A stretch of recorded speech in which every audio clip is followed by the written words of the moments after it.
చాలామంది కొన్ని మూఢనమ్మకాలను పాటిస్తూ ఉంటారు. వాటి వెనుక ఉన్న అసలు నిజాలు తెలియకపోయినా కూడా ఆ మూఢనమ్మకాలను పాటించకపోతే ఏమైనా చెడు జరుగుతుందని నమ్ముతారు. సో ఇవన్నీ మూఢనమ్మకాలని తెలియజేయడానికి నా దగ్గర కొన్ని ప్రూఫ్స్ ఉన్నాయి.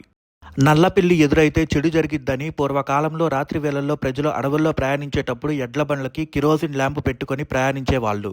ఆ టైంలో ఆ ఎడ్ల బండ్లకి చిరుతపులులు, నక్కలు, రాబందులు ఎదురుపడేవి. చీకట్లలో ఆ జంతువుల కళ్ళు మెరిసేసరికి వాటిని చూసి ఎద్దులు భయపడేవి. అప్పుడు ఆ ఎడ్ల బండ్లను కాసేపు ఆపి విశ్రాంతి తీసుకొని ఎద్దులకు భయం పోయిన తర్వాత కదిలేవాళ్ళు. కొన్నేళ్ల తర్వాత ఇదే ఒక మూఢనమ్మకంలా మారి నల్లపిల్లి ఎదురొస్తే చెడు జరుగుతుందని అందరూ నమ్మేవారు. మంగళవారం కటింగ్ చేయించుకోకూడదని. పూర్వకాలంలో ఇండియాలో చాలామంది రైతులే ఉండేవాళ్ళు. వాళ్ళు ఒక వారం పాటు పొలాల్లో బాగా కష్టపడిన తర్వాత మండే రెస్ట్ తీసుకునేవాళ్ళు. ఆ రోజున ఖాళీగా ఉంటారు కాబట్టి ఇళ్ళని శుభ్రం చేసుకోవడం, హెయిర్ కట్ చేసుకోవడం లాంటి పనులు చేసేవాళ్ళు. సో ఇంకా మంగళవారం షాపులకి ఎవరు వచ్చేవాళ్ళు కాదు. కొన్ని సంవత్సరాల తర్వాత అదే ఒక మూఢనమ్మకంలాగా మారిపోయి మంగళవారం హెయిర్ కట్ చేసుకోకూడదని అన్నారు.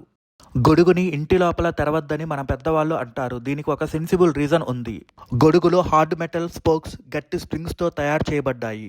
ఇవి చాలా డేంజర్. మన పక్కన ఎవరైనా మనిషి పొరపాటున ఓపెన్ చేస్తే అది వాళ్ళకు తగిలి చాలా పెద్ద గాయం అవుతుంది. అందుకే మన పెద్దవాళ్ళు ఇంట్లో ఉన్న మనుషులకి కానీ ఇంట్లో ఉన్న వస్తువులకి కానీ ఏమీ కాకుండా ఉండటానికి గొడుగులు ఓపెన్ చేయొద్దని అంటారు. షాప్స్ ముందు మిరపకాయలు, నిమ్మకాయలు కలిపి వేలాడదీయటం. పూర్వం అలక్ష్మి అంటే దురదృష్ట దేవత. షాప్స్కి బ్యాడ్ లక్ తీసుకొస్తుందని నమ్మేవాళ్ళు. ఆ దురదృష్ట దేవతను షాప్స్లోకి ఎంటర్ కానివ్వకుండా 7 మిరపకాయలు, 1 నిమ్మకాయని కలిపి షాప్స్ ఎదురుగా కట్టేవాళ్ళు. ఆ దరిద్ర దేవత షాప్ దగ్గరికి వచ్చి తనకి ఇష్టమైనది తిని షాప్ లోపలికి ఎంటర్ కాకుండా తిరిగి వెళ్ళిపోయేదని అనుకునేవాళ్ళు. కానీ దీని వెనుక ఉన్న అసలు రీజన్ ఆ మిరపకాయలు, నిమ్మకాయలు కలిపి కట్టడానికి ఉపయోగించే కాటన్ థ్రెడ్ వాటిలో ఉండే యాసిడ్ పదార్థాన్ని పీల్చుకుంటుంది. ఇక వాటి నుండి ఘాటైన ఒక స్మెల్ వస్తుంది. ఆ వాసన వల్ల పురుగులు, చీమలు షాప్ లోపలికి రాలేవు. ఇదే పూర్వకాలంలో యూజ్ చేసే ఒక సింపుల్ పెస్టిసైడ్. పగిలిన అద్దంలో మొహం చూసుకోకూడదని. పాతకాలంలో మిర్రర్స్ చాలా కాస్ట్ ఎక్కువ, లో క్వాలిటీ అండ్ ఈజీగా విరిగిపోయేవి. ఆ నెగ్లిజెన్స్ని అవాయిడ్ చేయడానికి ఇలా కండిషన్ పెట్టారు. ఇంట్లో అద్దం పగిలితే 7 years వరకు బ్యాడ్ లక్ వస్తుందని. రాత్రిపూట గోళ్లు కట్ చేసుకోకూడదని. పూర్వం కరెంటు ఉండేది కాదు. సో సాయంత్రం తర్వాత అంతా చీకటిగానే ఉంటుంది. ఆ టైంలో మన గోర్లు కట్ చేసుకుంటే వేలు కోసుకుంటుందని అలా చెప్పేవాళ్ళు. అందుకే మన పూర్వీకులు సాయంత్రం పూట షేవింగ్ చేసుకోకూడదని, గోర్లు కట్ చేసుకోకూడదని చెప్తుంటారు. సో పోను ఈ విషయాన్ని మార్చేసి సాయంత్రం పూట గోర్లు కట్ చేసుకుంటే ఏదైనా తెగితే రక్తం కింద పడుతుందని, ఆ రక్తం కోసం దెయ్యాలు రాత్రిపూట మన ఇంటికి వస్తాయని మూఢనమ్మకంలా భావిస్తున్నారు. 3 కలిసి సిగరెట్ వెలిగించుకుంటే చచ్చిపోతామని కొందరు చెప్తుంటారు. కానీ దీని వెనుక ఉన్న అసలు రీజన్ ఇది World War Iలో పుట్టింది. రాత్రిపూట 3 కలిసి సిగరెట్ వెలిగించుకుంటే వారి మధ్యలో ఎక్కువ లైటింగ్ వస్తుంది. ఆ లైట్ వల్ల ఎనిమికి టార్గెట్లు ఎక్కడున్నారో ఈజీగా తెలిసిపోతుంది. ఆ టార్గెట్ల మీద బాంబులు వేయడం లేదా గన్నులతో కాల్చడం లాంటివి చేసేవాళ్ళు. సో మీరు నిర్భయంగా, భయం లేకుండా 3 కలిసి సిగరెట్ వెలిగించుకోవచ్చు, ఎలాంటి ప్రమాదం లేదు. కానీ సిగరెట్లు కాల్చారంటే క్యాన్సర్ వచ్చి జీవితాంతం చస్తూ బతకాలి. గ్రహణం అప్పుడు బయటకు వెళ్ళకూడదని, కొంతమంది గ్రహణం అప్పుడు బయటకు వెళ్ళొద్దని, సూర్యుడిని దెయ్యం మింగేస్తుందని అంటారు. ఆ టైంలో ప్రెగ్నెంట్ ఉమెన్ బయట తిరిగితే పుట్టే బిడ్డ వికలాంగులుగా పుడతారని నమ్మకం. దీని వెనుక ఉన్న అసలు కారణం ఏంటంటే గ్రహణం టైంలో అల్ట్రావైలెట్ రేస్ భూమి మీద డైరెక్ట్గా పడతాయి. అల్ట్రావైలెట్ రేస్ డేంజర్ కాబట్టి ఆ టైంలో బయటకు వెళ్ళొద్దని చెబుతారు. ఇండియాలో మెన్స్ట్రేటింగ్ ఉమెన్ని ఇంప్యూర్ అండ్ అన్క్లీన్గా పరిగణిస్తారు. అందుకే వారిని వంటగదిలోకి, టెంపుల్స్లోకి, ఇంటి లోపల ఉండే పవిత్ర స్థలాల్లోకి రానివ్వరు. దీని వెనుకున్న అసలు కారణం మెన్స్ట్రేటింగ్ ఉమెన్ ఆ టైంలో చాలా బ్లడ్ లాస్ అవుతారు. అందువల్ల వాళ్ళు చాలా నీరసించిపోతారు. ఆ నీరసంలో వాళ్ళు పనులు చేయలేరు. అందుకే ఆడవాళ్ళని ఆ టైంలో ఎక్కడికి పోవద్దంటారు. పోను దీన్ని మార్చేసి మెన్స్ట్రేటింగ్ ఉమెన్ అపవిత్రమైన వాళ్ళని ఒక మూఢనమ్మకంలా చేశారు. చనిపోయిన వ్యక్తుల కళ్ళు తెరిచి ఉండకూడదని, చనిపోయిన వ్యక్తుల కళ్ళు తెరిచి ఉంటే ఆ వ్యక్తి చుట్టూ తిరిగే ఆత్మలను తన కళ్ళ ద్వారా తీసుకెళ్తారని అంటారు. కానీ దీని వెనుకున్న అసలు కారణం చనిపోయిన వ్యక్తి ప్రశాంతంగా నిద్రపోతున్నారని తెలియజేయడానికే అలా మోస్తారు. మన ఇళ్లల్లో 3 లేదా అంతకన్నా ఎక్కువ సంఖ్యలో గబ్బిలాలు ప్రవేశిస్తే ఆ కుటుంబంలోని వారి కోసం చావు ఎదురు చూస్తుందని చెబుతారు. కానీ దీని వెనుకున్న అసలు రీజన్ ఏంటంటే గబ్బిలాలు అనేవి చాలా డేంజర్, చాలా ప్రమాదం. అవి కరిస్తే భయంకరమైన డిసీజెస్ వస్తాయి. ర్యాబీసు, ఎబోలా అనే భయంకరమైన డిసీజెస్ గబ్బిలాల నుంచే వస్తాయి. అప్పట్లో ఆ డిసీజెస్ ట్రీట్మెంట్ చేయడానికి మెడిసిన్స్ ఉండేవి కాదు. అందుకే ఇంట్లోకి గబ్బిలాలు వస్తే ప్రమాదము, భయపడేవాళ్ళు. కానీ ఇప్పుడు దీని వెనుకున్న అసలు కారణాలు తెలియక దీనిని ఒక మూఢనమ్మకంలా ఇంకా భావిస్తూనే ఉన్నారు చాలామంది.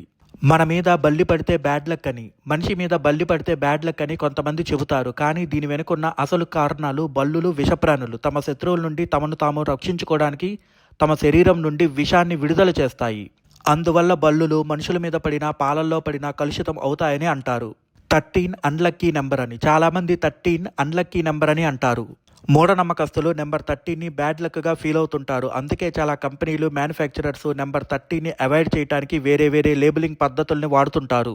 అందుకే బిల్డింగ్స్లో కూడా 13వ అంతస్తు బిల్డింగు కట్టరు, కడితే 12వ అంతస్తు కడతారు, లేదంటే 14వ అంతస్తు బిల్డింగ్ కడతారు. ఇంకో విషయం, ఏదన్నా ఒక నెలలో ఫ్రైడే 13th డేట్ వస్తే ఆ రోజు మంచిది కాదని చెబుతుంటారు. కానీ ఇది ఒక మూఢనమ్మకం. దీని వెనుక ఉన్న అసలు కారణం ఏందంటే, జీసస్ క్రైస్టు తను చనిపోయే ముందు చివరిగా తను తినేటప్పుడు తన చుట్టూ తనతో కలిపి 13 మంది ఉండేవాళ్ళు. ఆ 13 మందిలో ఒకడు జీసస్ క్రైస్టుని వెన్నుపోటు పొడుస్తాడు. అందుకే 13 అన్లక్కీ నెంబర్ అని అంటారు.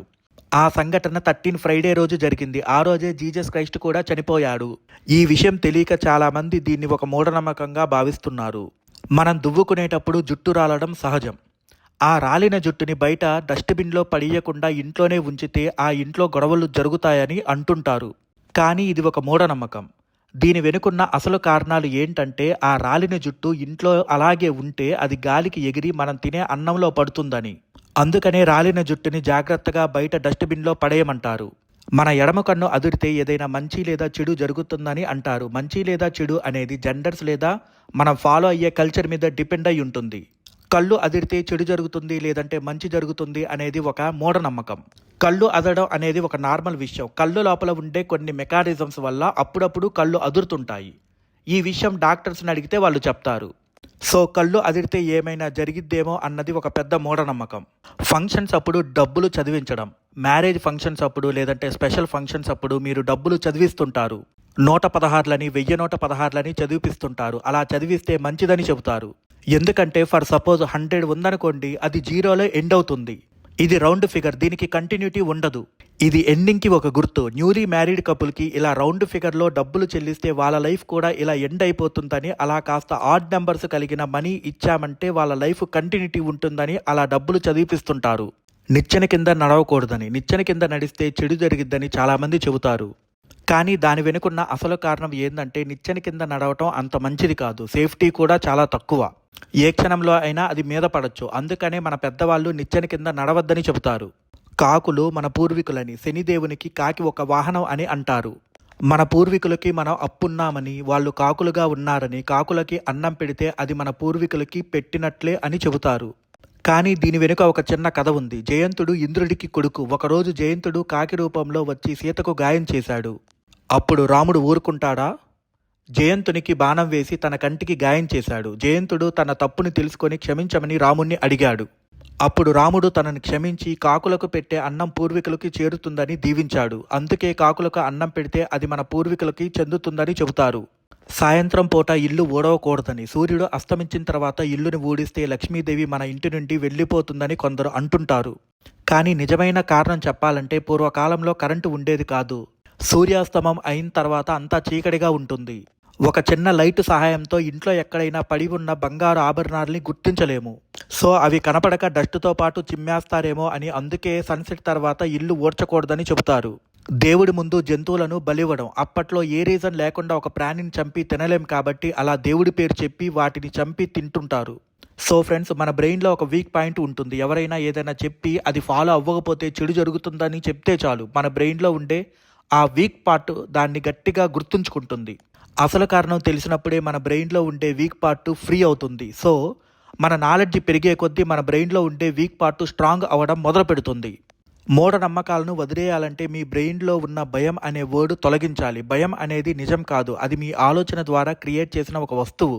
సో ఫ్రెండ్స్, నా ఎక్స్ప్లెనేషన్ మీకు నచ్చితే ఈ వీడియోని లైక్ చేసి మీ ఫ్రెండ్స్కి షేర్ చేయండి. నేను చేసే వీడియోలు మీకు నచ్చితే నా ఛానల్ని సబ్స్క్రైబ్ చేసుకోండి. Thank you all.